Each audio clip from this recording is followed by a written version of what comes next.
Hey, what's going on? It's your boy BT, and I came here to talk some boxing with the thousands of True School Sports subscribers. Now, as I'm shooting this video right now, it's currently 12:35 p.m. here on this southern part of the United States, South Florida to be exact. Shout out to South Florida. Anthony Joshua Carlos Takam is today. It'll be roughly in about, well, the card starts in less than 2 hours at the time that I'm shooting this video. But I wanted to talk about Anthony Joshua. I don't know whether he's going to win or lose because, as I said, the fight hasn't happened yet. I'm shooting this before Takam versus Joshua. But I wanted to get this out there because it's something that's been on my mind about Anthony Joshua, and it's this. Yesterday he came into the weigh-in against Carlos Takam, and he weighed in at a career high of 254 pounds. And the reason that's kind of alarming to me is because Anthony Joshua, he's kind of one of those like super heavyweights of today. These big, gargantuan, Goliath-sized heavyweights that we see now. And I can't remember exactly what his weight was against Klitschko right now, but I just know that okay, if he already was a stiff fighter, someone who came off as very stiff in the ring, someone who at times, you go back to the Dillian White fight, he had stamina problems. Against Vladimir, I don't want to say he had stamina problems against Vladimir, but he was definitely tested against Vlad.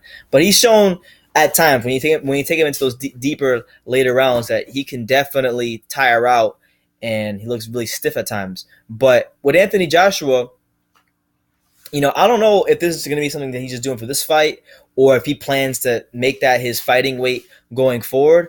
But in my honest opinion, I don't really think that fighting at a weight of like 254 pounds would be good for him moving forward, for the simple fact that, okay, he's shown in the past that, he's had some upper body stiffness, and that forces fatigue. That forces you to lose steam in your punches. That forces you to regress in the ring at times. And I don't know, man. It just seems like to me, as the fights go by, he seems to be fighting at higher and higher weights. So I'm not sure if that's what he wants to do, but it's just something that it is kind of alarming to me. And if I'm someone like a Deontay Wilder and I see that, that's where I could look to exploit an Anthony Joshua. The fact that he's now fighting at 254 pounds, the fact that in the past in a couple of fights, Dillian White in particular, and sometimes in the Vlad fight, he showed that he could be a little stiff in the upper body, that he fatigues at times, that he does have flaws. Anthony Joshua is a good fighter, but he does have flaws. They're to be exploited. And if a guy with punching power and decent size on him can take him to those 10th rounds, as we saw of Vlad, but Vlad just didn't have that. Vlad was a little older, so Vlad had his chances in those middle rounds, but we knew late in those later rounds he wasn't going to have the energy to continue to pull the trigger like a younger guy could. So, yeah, man, I don't know, man. It's kind of alarming for me.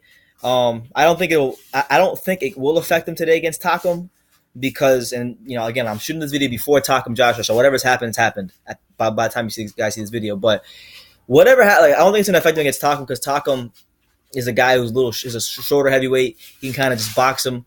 But I know Takam is the kind of fighter that likes the crowd and get on the inside. So, and Joshua said that that's the kind of fight he wants. So maybe he's gonna try to use this fight to work on his inside fighting. I don't know, man. But regardless, he's fighting a tested, durable heavyweight, and I don't know, man. I would like to if I could interview Anthony Joshua at some point. That's probably one question I'd ask him is does he plan on campaigning at okay, he's a heavyweight, so you can weigh whatever you want. But ideally, as a heavyweight, every fighter has even as heavyweights, you have your best weights. Like, for example, Shannon Briggs, his best weight was always around the 220s.